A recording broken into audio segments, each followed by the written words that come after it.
96 वर्ष की है तेरी दादी गई थी, तेरी दादी गई थी 108 साल की।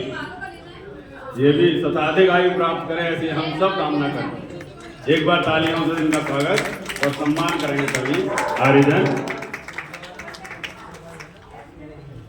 आज 4 नवंबर, ये चित्र शायद आप देख रहे होंगे, नाम में लिखा है मैंने, जरा बताएंगे कौन है ये?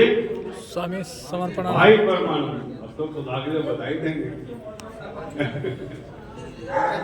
भाई परमानंद, जन्मदिन इनका 4 नवंबर 1876 और आज भी 4 नवंबर ही है। डाक टिकट जारी हुआ था पर 1979 में, उसी डाक टिकट की ये छाया है। पूरा चित्र मुझे नहीं मिला, नेट पर भी देखा। बालकों ने पूछा घर में कि ये कौन है, मैंने कहा समय आप आने को बताऊंगा, ऐसे नहीं बताता। मेरे घर में जो बालक आया है चोटी लेके आया है, छोटी थी उसके पीछे, मैंने दिखाई लोगों। चोटी लेके जो बालक आ रहा है तो मैं समझता हूँ भाई परमानंद ही तो नहीं आ गए मेरे घर में। और कौन थे भाई परमानंद? अंग्रेजी हुकूमत ने लाहौर षड्यंत्र में उनको फांसी की सजा बोली,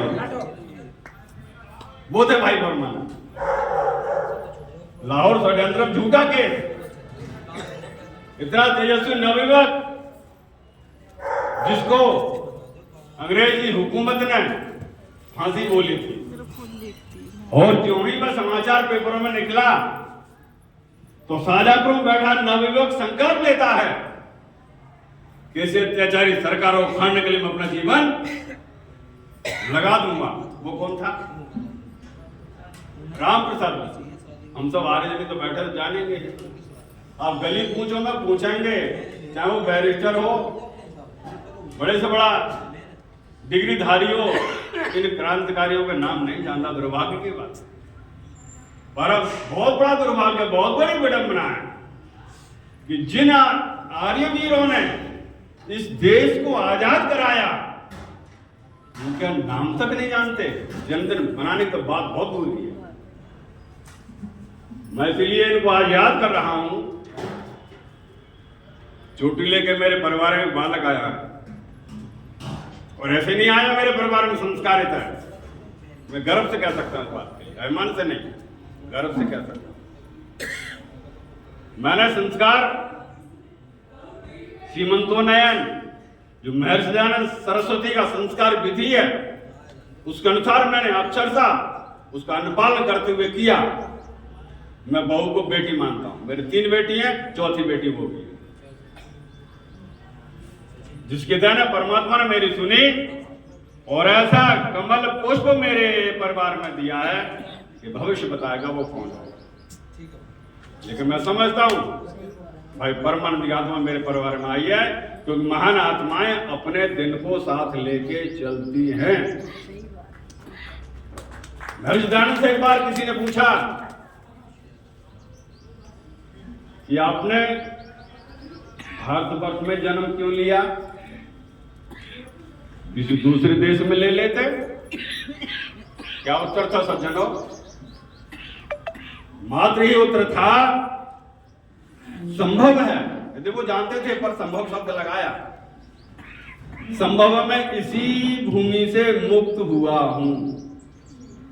संभव है मैं इसी भूमि से मुक्ति अवस्था में गया हूं।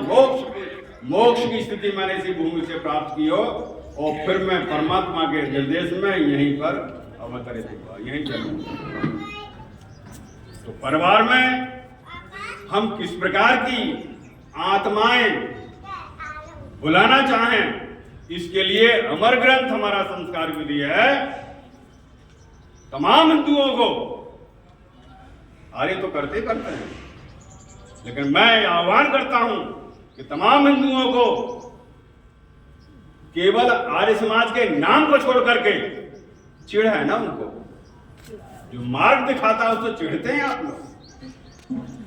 ये दुख है हमें और विडंबना भी है और ये उनका दुर्भाग्य भी है, ऐसा मैं मानता हूं। जो दर्शन वैदिक महर्षि दयानंद सरस्वती जी ने इस देश को दिया, विश्व में आज तक किसी ने नहीं दिया, ढूंढ से भी नहीं मिलता। ये अमर ग्रंथ है सत्यार्थ प्रकाश। सत्यार्थ प्रकाश में स्वामी दयानंद ने, कल आर्यवेद स्वामी जी बता रहे थे कि 3.5 महीने में पूरा कर दिया।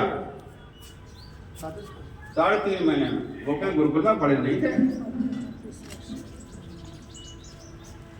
और मेरी छोटी सी किताब सीमंतो ने 6 महीने लग गए, उसमें मैंने नाक मदम कर दिया। अशोक जी क्या नाक मदम कर दिया इनके। मैंने कहा 4 तारीख को इसका विमोचन होना ही होना, आप क्या करें ये आप जानिए। छोटी सी किताब है, लेकिन सज्जनों गागर में सागर है, गागर में सागर है। मैं नौजवान साथियों से यह अनुरोध करूंगा, संतान अपने घर में ऐसे ही ना बुलाएं। हाँ जी। सोते से बुलाएं। और बुजुर्गों से मैं निवेदन करूंगा कि इसमें वो अपना योगदान दें, गोद में खिलाएं नहीं। बीजारोपण का संस्कार डालें, ये हमारी बुनियाद, इसको हम संभालें। और इस बुनियाद संभल गई तो सब कुछ संभल गया, ये ध्यान रखिएगा। तो श्रीमतों में संस्कार मेरा निकला है। क्यों निकला? मैंने जब इसकी आहुति दी तो व्यतिक्रम हुआ, कहीं की आहुति कहीं लग गई, कहीं की आहुति कहीं लग गई। मेरा मन भी खिन्न हुआ। मैंने कहा जब मैं ऐसा कर सकता हूं तो आम जनता का क्या हाल होगा। मैंने इसको क्रमबद्ध करने का निश्चय किया। कठिनाई आई, छोटी सी किताब है लेकिन बहुत महत्वपूर्ण है, अति महत्वपूर्ण है। 4थे महीने में शरीर में, पेट में, मां के पेट में 4थे महीने में क्या निर्माण होता है लोथड़े का, उस समय हमें क्या करना चाहिए, इसका दर्शन इस किताब में है। और 6ठे महीने में क्या बनता है पेट में मां के बच्चे के अंदर, वो इसमें इसका आख्यान है। और 8वें में क्या निर्माण हो रहा है, जिसके लिए हमें सामग्री उसे मां के माध्यम से पहुंचानी है। भोजन कहां से लेता है बालक? घर में जो पेट में जो पल रहा है, नार से ले रहा है, वो मां का है। तो इन बातों को हमारा समाज क्यों भूल गया? हम आधार से क्यों दूर चले गए? मात्र इसलिए कि वेद, जैसे स्वामी जी कह रहे थे ना, शास्त्री कह रहे गणरियों के गीत बता दिए और इतिहास इसका इतना गंदा कर दिया। स्वस्ति वाचन का पहला है क्यों धर्मेंद्र, पहला ही अग्निमीले पुरोहितम, अग्निमीले पुरोहितम। और अर्थ क्या कर दिया? पुरोहित को अग्नि मीट दो, अग्नि में जला दो, जो तुम्हारे हवन कर रहा है उसे ही उसमें आहुति। ऐसी व्याख्या है, सत्यानाश हुआ ना। और ऐसा ने क्या दिया, अरे मंत्र का अधीन परमात्मा है और मंत्र कौन बोलता है? पंडित। तो उससे बड़े तो हम ही हैं, तो हमारी पूजा करो।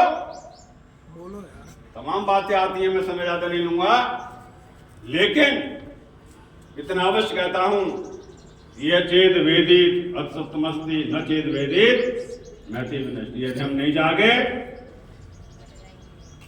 तो समाज दूसरा मुंह बाए खड़ा है। एक व्यक्ति जो कबाड़ा बीनता है, हमारी तमाम रिपोर्ट उसके पास संग्रहित है। और एक कहते जा रहे तो मेरे अपनी कानों से सुना, में अंदर था, फाटक लगा हुआ था, मकान तो बड़ा अच्छा है, कब आएंगे इसमें? मकान तो बड़ा अच्छा है, हम इसमें कब आएंगे?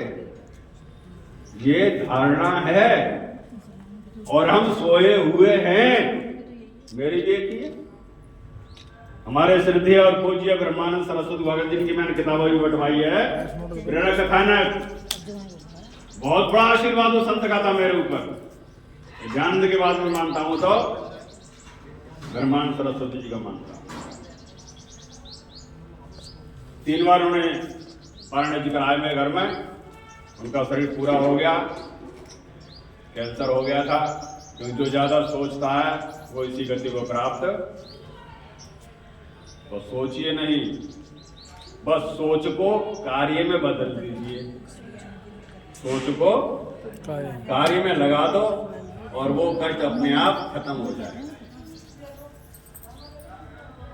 तो पुनः मैं यही आता हूं, भाई परमानंद जी के ऊपर राम प्रसाद बिस्मिल शाजापुर में संकल्प लेता है कि जिस देवता स्वरूप भाई जी को निर्दोष अवस्था में भी झूठे केस में अंग्रेजों ने फंसा करके फांसी बोल दी, तो कौन बचेगा। मैं संकल्प लेता हूं कि अत्याचारी शासन के विरुद्ध मैं अपना जीवन लगा दूंगा, और लगा दिया। यह है संकल्प। इसका मतलब बात नहीं होता